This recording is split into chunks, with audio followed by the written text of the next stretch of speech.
Selamat pagi anak-anak, selamat bertemu kembali dengan Bu Guru. Apa kabar kalian? Semoga kalian selalu sehat. Hari ini kita akan belajar mengidentifikasi dan memanfaatkan sumber daya alam. Sumber daya alam di Indonesia sangat beragam. Keberagaman ini dipengaruhi oleh bentang alam di suatu wilayah. Apa itu bentang alam? Bentang alam adalah pemandangan alam atau daerah dengan aneka ragam bentuk di permukaan bumi. Yang termasuk bentang alam misalnya sungai, danau, laut, sawah, dan hutan. Pada setiap bentang alam tersebut terkandung beberapa sumber daya alam, di antaranya adalah air, tanah, udara bersih, tumbuhan, hewan, dan matahari. Kita akan mengenal beberapa sumber daya alam yang ada dalam bentang alam berupa sumber daya alam yang dapat diperbarui. Contohnya, sayur dan buah.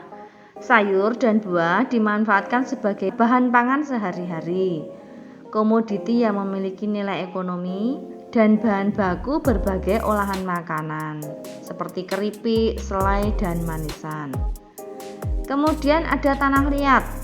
Tanah liat mempunyai nilai ekonomis. Tanah liat bisa dibuat sebagai bahan baku kerajinan tembikar, genting, dan batu bata. Kemudian hewan. Hewan dapat dimanfaatkan, diambil telurnya, dagingnya, susu, dan diolah menjadi bahan makanan lain. Diambil tenaganya untuk membantu pekerjaan manusia seperti kerbau untuk membajak sawah.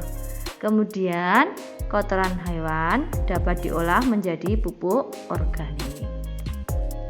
Sumber daya alam di bentang alam yang tidak dapat diperbarui contohnya batu bara.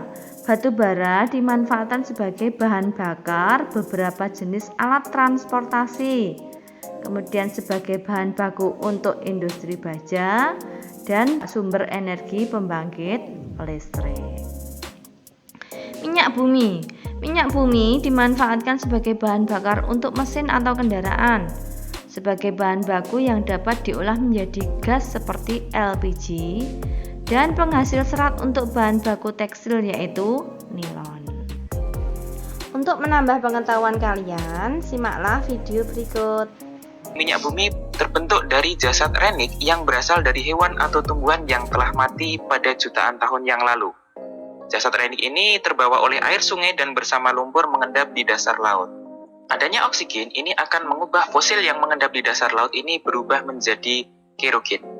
Akibat pengaruh waktu yang mencapai ribuan bahkan jutaan tahun, temperatur tinggi dan tekanan oleh lapisan di atasnya, maka fosil atau jasad renik ini berubah menjadi bintik-bintik gelembung minyak dan gas.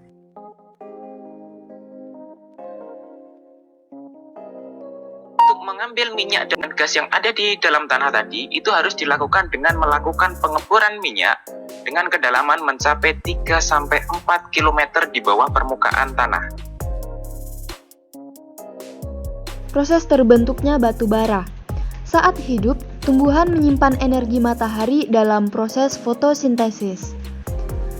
Setelah tumbuhan mati, energi matahari tetap tersimpan di daun dan batang tumbuhan. Akibat proses sedimentasi atau pengendapan, tumbuhan mati berubah menjadi gambut. Karena tekanan dan panas dari bumi, gambut berubah menjadi batu bara muda. Dalam waktu yang lama, batu bara muda mengeras dan menjadi batu bara. Masyarakat memanfaatkan sumber daya alam di sekitarnya untuk memenuhi kebutuhan hidup. Berbagai bidang pekerjaan masyarakat dalam memanfaatkan sumber daya alam contohnya 1. Pertanian. Indonesia merupakan negara agraris karena masyarakat Indonesia mayoritas bermata pencaharian sebagai petani. Kegiatan bertani berguna untuk memenuhi kebutuhan manusia yang berupa pangan, antara lain padi, padi, jagung, palawija, sayur-sayuran, dan sebagainya. 2. Perkebunan. Perkebunan memanfaatkan lahan kosong untuk menanam kopi, teh, kelapa sawit, tebu, karet, kopra, dan lain-lain. Hasil perkebunan dapat dijual kepada industri untuk diolah terlebih dahulu sebelum dikonsumsi oleh masyarakat. 3. Kehutanan. Luas hutan di Indonesia mencapai kurang lebih 14% dari luas wilayah daratan di Indonesia. Sebagian besar hutan di Indonesia berupa hutan tropis.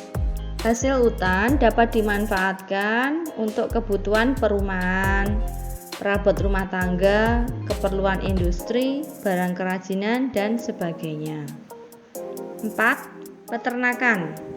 Masyarakat Indonesia juga banyak yang berwira swasta di bidang peternakan. Hewan ternak yang diusahakan oleh peternak antara lain sapi, kerbau, kambing, ayam, burung, unggas, dan sebagainya. Hasil dari hewan ternak tersebut adalah daging, susu, telur, kulit, dan sebagainya. 5. Perikanan. Sebagian besar wilayah Indonesia berupa perairan. Perairan tersebut meliputi perairan darat dan perairan laut. Kegiatan perikanan yang dilakukan masyarakat Indonesia untuk memenuhi kebutuhan hidup meliputi perikanan darat dan perikanan laut. Perikanan darat merupakan bentuk kegiatan menangkap atau memelihara ikan di sungai, empang, kolam, atau akuarium. Ikan yang dibudidayakan seperti ikan mujair, emas, lele, nila, ikan hias. Sedangkan perikanan laut merupakan bentuk usaha menangkap ikan di laut. Hasil perikanan laut dapat berupa bandeng, tongkol, cumi-cumi, udang, tuna, dan sebagainya. 6. Pertambangan. Pertambangan merupakan kegiatan ekonomi di Indonesia dengan mengambil sumber daya alam dari perut bumi seperti pertambangan minyak bumi, batu bara, biji besi, dan emas.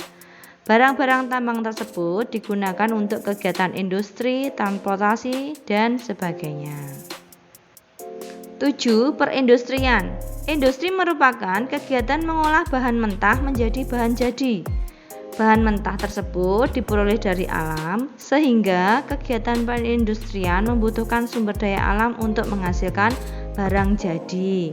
Contohnya, industri mobil, industri sepatu, industri kertas. Anak-anak, itulah beberapa contoh sumber daya alam yang ada di bentang alam Indonesia yang dimanfaatkan untuk kepentingan manusia. Cukup sekian untuk pembelajaran hari ini. Besok kita lanjutkan ke materi yang selanjutnya. Terima kasih, selamat belajar dan tetap semangat.